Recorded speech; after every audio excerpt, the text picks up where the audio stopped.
the Son, and the Holy Spirit. Amen. Dear Lord, thank you for the opportunity to gather today today. Please grant us their minds, focus, and patience to understand the lesson at all. Let our teachers as they guide us and help us to treat each other with kindness and respect. Amen. And then we come to the Son, and the Holy Spirit. Okay, please settle now. To make our room more organized, we have here our classroom, which is fiction. First, please read the first one. Follow instructions. So you must obey what your teacher wants you to do or what your teacher instructs. Next, inspire respect. So avoid misbehaviors and inspire respect to each and everyone in this classroom. For the next one, care for things. So take care of the classroom things like, for example, your books, your chairs, and tables. Next, think before acting. So don't act immediately. You must think first before you act, so that you can avoid misbehaviors and mistreat your classmates. Next, improve effort. So you must exert effort. Hindi lang na basta makagawa lang, but you must exert effort to make your activities more organized and tama and ma-avoid ang mababang scores. Next, observe silence when needed. So when your teacher is discussing or your classmate is answering, you must make silence or quiet so that maintindihan lahat ng discussion and maka-learn kayo. The last one is no disruption. So you must keep your things unnecessary so hindi kasali sa ating discussions. Lalo-lalo na yung mga cellphones if meron kayo and your mga projects sa ibang subject. So, naintindihan ba ang ating classroom rules, everyone? Yes! So, next one is, so before we formally start our lesson, we need to review what our lesson last meeting. So, what was our lesson last meeting, class? Fiction! So, who wants to define what is fiction? Please raise your hand. Okay, Mr. Prado, please answer. So I think that fiction is story that is not related in real life po, ma'am. For example po is yung Harry Potter. Okay, very good. So, sino ba makapagbibigay ng example ng fiction story? Miss Lychel? Si Malakas at si Magaling. Miss Dan? Sure, si Malakas at si Magaling. So, very good. Please, give a round of applause to so that means you may natutunan kayo last meeting. So are you ready to have our new topic today? Yes. Okay, very good.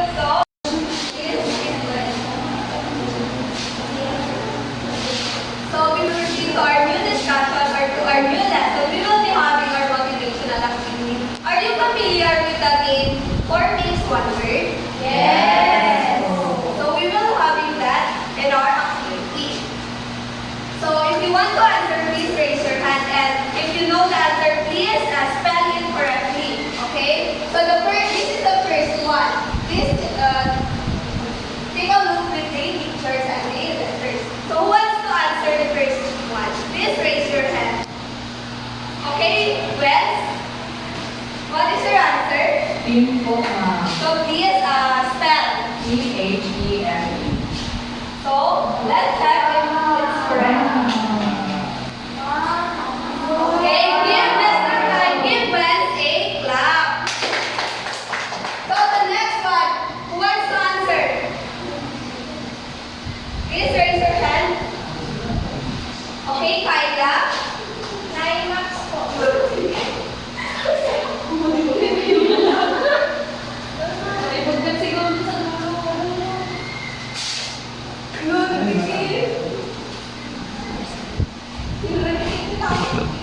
Tinatanong. So for the second pictures, one's answer. Okay, Kyla, please answer. What is your answer?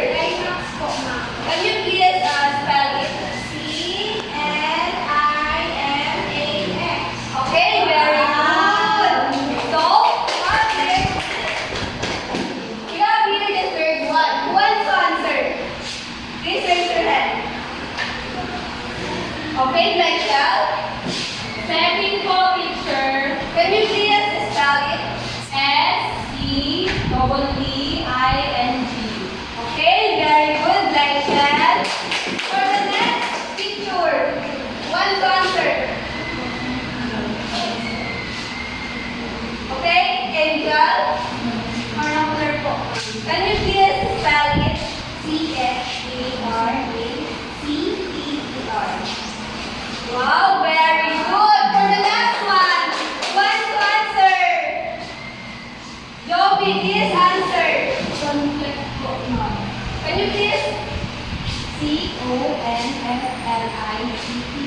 Okay, very good. So, Juni, you have an idea what was our lesson for today. Enjoy our activity, class? Yes. If you really enjoy our activity, I have some question for you. So, Mr. Freno, which picture helped you guess the word, the process, and what clue did you say it is?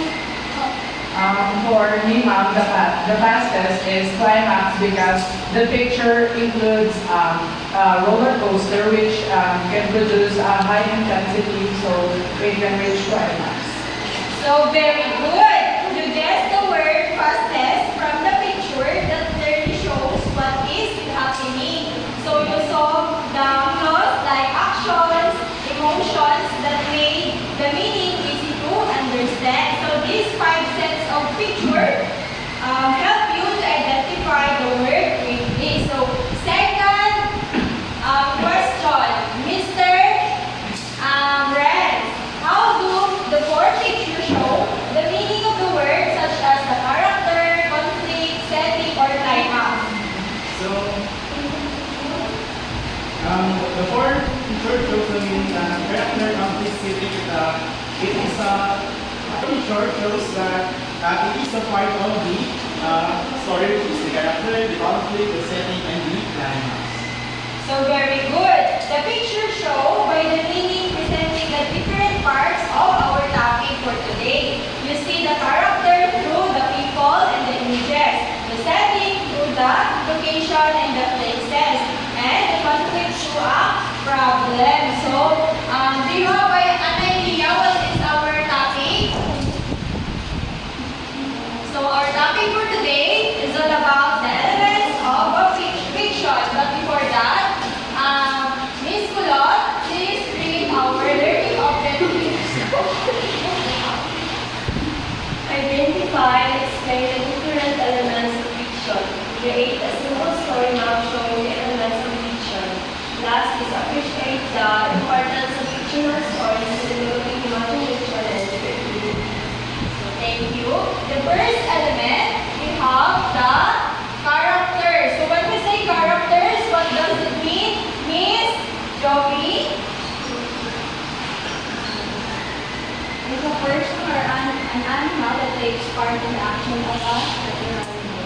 Okay, so a character is a person or animal who engages in the action of the story. So this categorized into the 2 main characters, which includes the first one is the protagonist. So when you say protagonist means Kyla, what does it mean? The protagonist is the main character in a story, book, or film.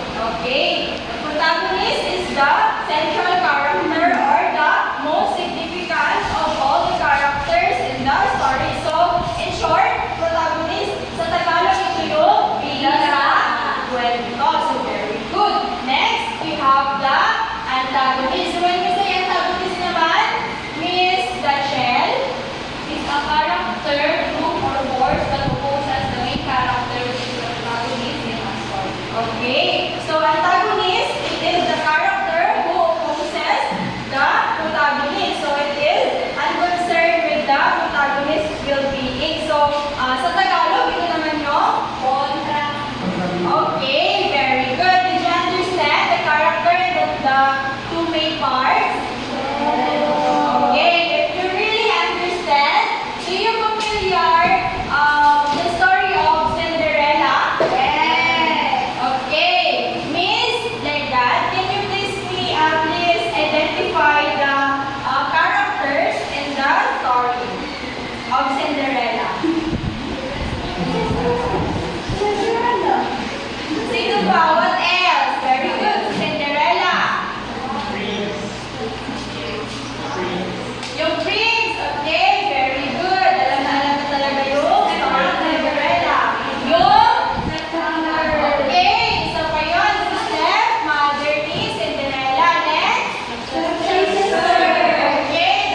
Settings. So when we say settings naman, it is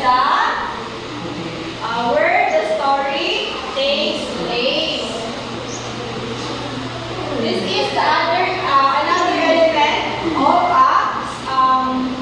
elements of fiction. So which tell us where and when the story takes place. The setting includes the time such as the past, present, or the future, decade, year, season, month, week, or time of the day. So understanding the setting help us to imagine the story clearly and understand how the character live and act in a certain story. So sa story Cinderella, saan naman yung settings doon?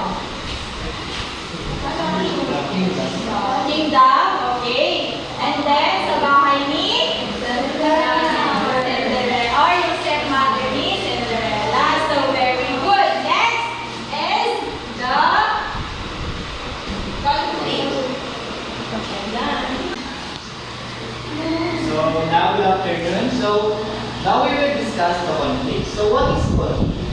Anyone can have an idea what is conflict? Is there Plena? Conflict, for me, sir, conflict po is yung characters in conflict form from the basis of fiction stories and novels. The characters try to solve a conflict in their action, and solving this problem is what makes the story worth reading or watching. So conflict is the main problem or struggle. In a story, it creates tension and challenges. So to the character during the forward-looking images. So the conflict is ito yung mga problema na dapat solusyonan ng isang character o isang bida. So parang ang conflict ang nagbibigay ng interest sa mga isang magbabasa o manonood ng isang story. Next is the plot. What? Sino may idea about the plot? Let's go see. What is plot? Plan po is the event that makes up a story result from the action that takes place during a story. The plot includes the most important. So, the plot is the sequence of events that happen in a story. It includes the beginning, middle of a story. It includes also the problem arise, and the solve. So, ang plot, this is the sequence of on how the story will be, like kung paano siya nasunod-sunod. And we will discuss the part of that, which is the first is the exposition. So, what is the exposition? So, the exposition is introduce the story setting, character, and background information. It helps the reader to understand the situation before the main conflict action begins. So, sa exposition, dito muna pinakilala yung mga character. Kaya sa Cinderella, di ba? Before mag-start ng story, pinakilala mo na yung mga stepmom niya, mga sisters niya. So, tapos introduce rin yung mga possible na conflict na mangyayari. The next is the rising action. So, anyone who agree what is rising action? Mr. Lance? Rising action. It's the series of conflicts or crises in the story for the climax. The character starts having problems. So, the rising action consists of events that develop and develop conflict. These events lead the character towards stories most exciting part. So, rising action, dito na nagsisimula yung mga problema, dito na yung nagsisimula yung mga exciting part. So, yung rising action is dito na binibigyan yung magpabasa or nanonood ng isang story kung ano ang problema na dapat isolve ng isang bida. Next is the climax. What is climax? So, what?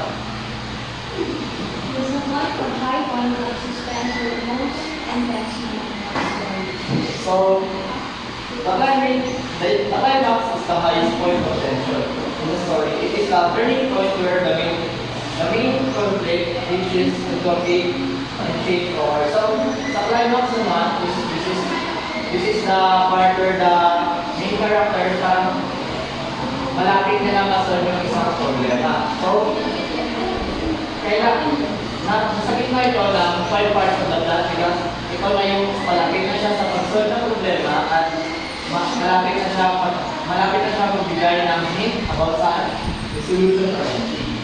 Next is the calling action. Next to be Mr. Lamesa. Now, the calling action follows the climax and shows the important events of the So the base of the story moves towards conclusion. So sa calling actions, dito naman natin makikita sa calling actions kung saan para masolve yung problema ng isang bida.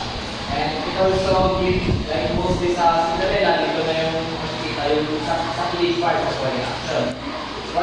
And last is the resolution. Okay, finally. Is the way in which the story includes and problems and solving, and in which a general insight is expressed. So, the resolution is an ending of the story with a conflict are settled. It shows the final outcome and provide closure to the character and behaviors.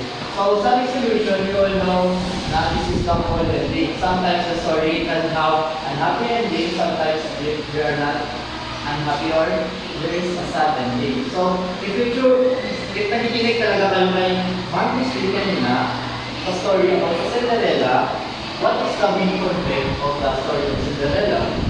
Ano yung conflict ng story sa Cinderella? Wala?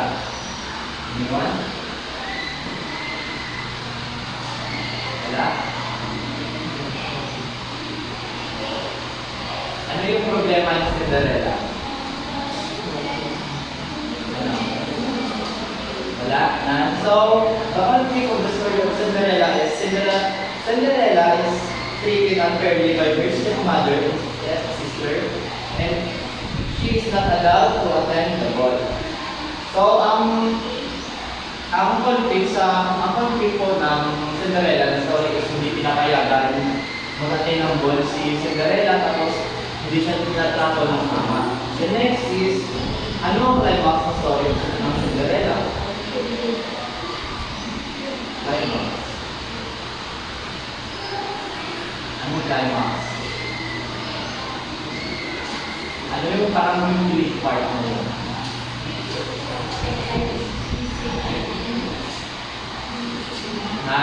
So, the climax of the story is where the queen search for the owner of the glass slipper and Cinderella rises on.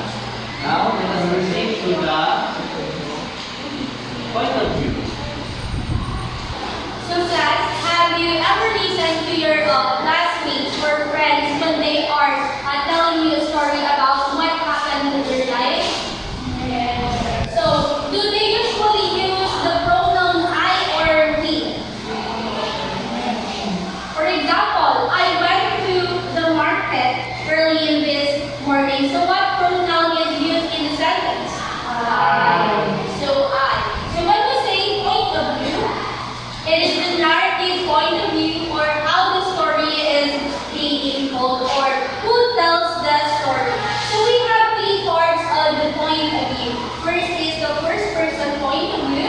The second one is second person point of view. And the third person point of view. So when we say first person point of view, the narrator is in the story. So what usually pronoun is used in that story? I and we. Very good. So how about the second person point of view? So when we say second person point of view, it directly gives the audience what the story all about. So who would give me an example of the person point of view using the word you? Mr. Fredno? I have seen you go to the bathroom yesterday. The word I have seen is we are using the first person point of view. For example, you should be kind always. The last one is the third person point of view. So when we say third person point of view, the narrator is outside the story or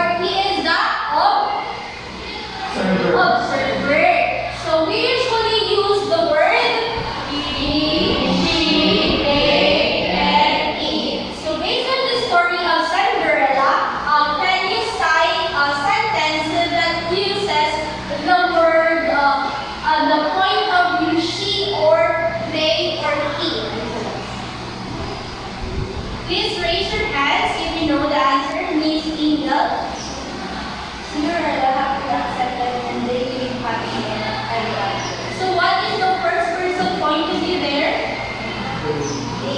Very good. So we have another one. Once upon a time,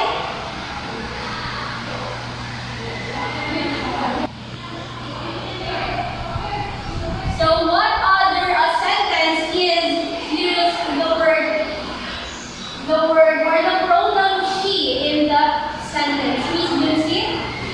After her father died, she lived in her rural stepfather and her selfish sister who made her do all the housework. Very good. It is the word she. Now let's proceed to the word. So before we proceed to this element, so I want someone to briefly give me the idea or synopsis of the Cinderella. Or what happened in the story in a short one. Miss Lucy, please. So Cinderella is a poor girl na kumayaman na yung stepfather sa Israel conflict. Nagkaroon ng career na brother na supported him. After nagkaroon siya, sumama siya ng Jesus niya hinahanap siya ng praise sa Jesus niya and hinahanap siya ng Panginoon. Very good. So let's give Miss Lucy 3 claps. 1, 2. Now let's proceed to the word kid. So what have you learned in the story? The Cinderella.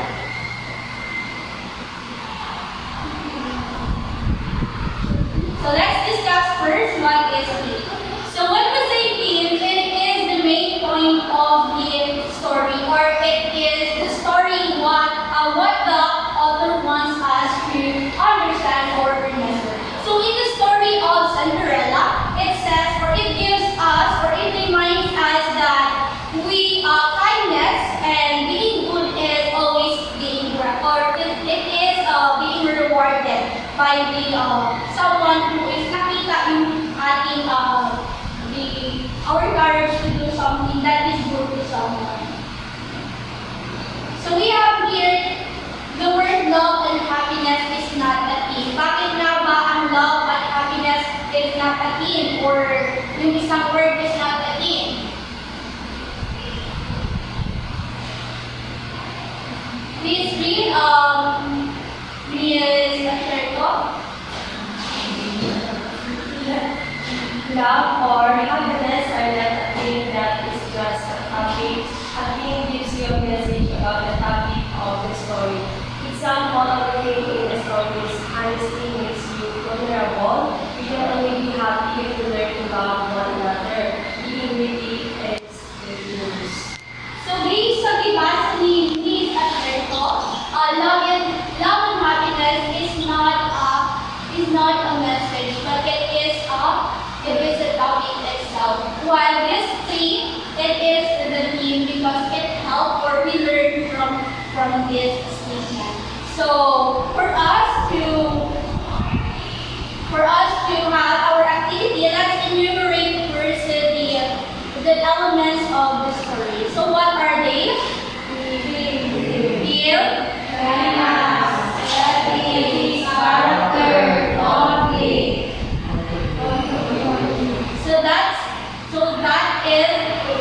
These are the different elements of the fiction.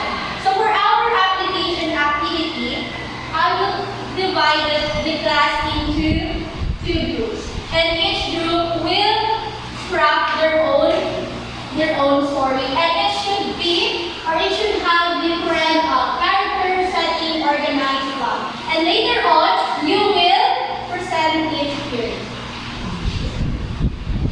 So this will be the group 1 and group 2. The story will consist of 5 to 7 sentences only.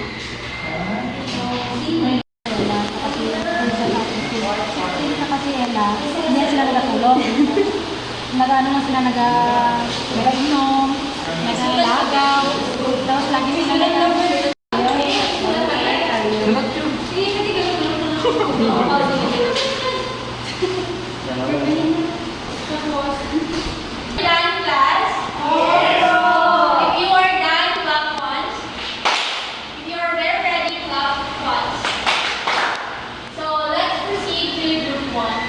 Miss Lindsay?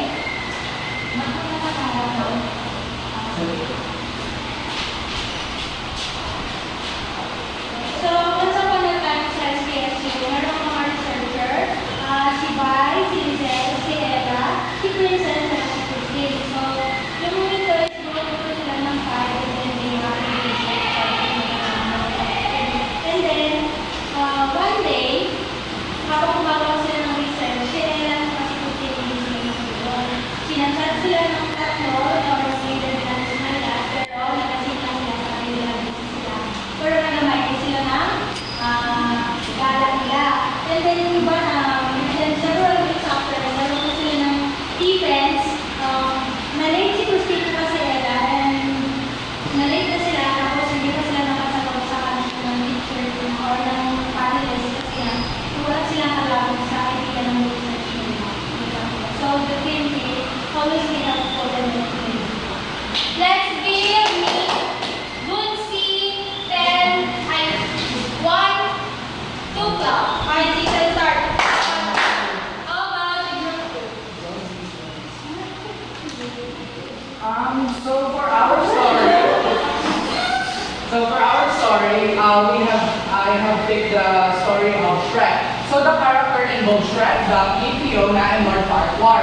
And for the settings is the location of the settings is the kingdom of far, far away. And then the organized plot is Shrek was ordered by the king to save Princess Fiona. As for the conflict is between the relationship of Shrek and Fiona. And for the theme is no matter how the theme is finding one's true love. Very good. Let's give Mr. Lance 2 clap. Very good. So for our evaluation, before we enter the discussion, we will be having our evaluation, which is the multiple choice. This will be instruction. Read each statement carefully and choose the correct answer.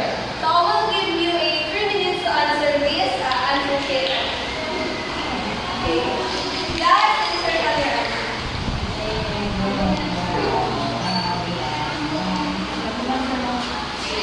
Don't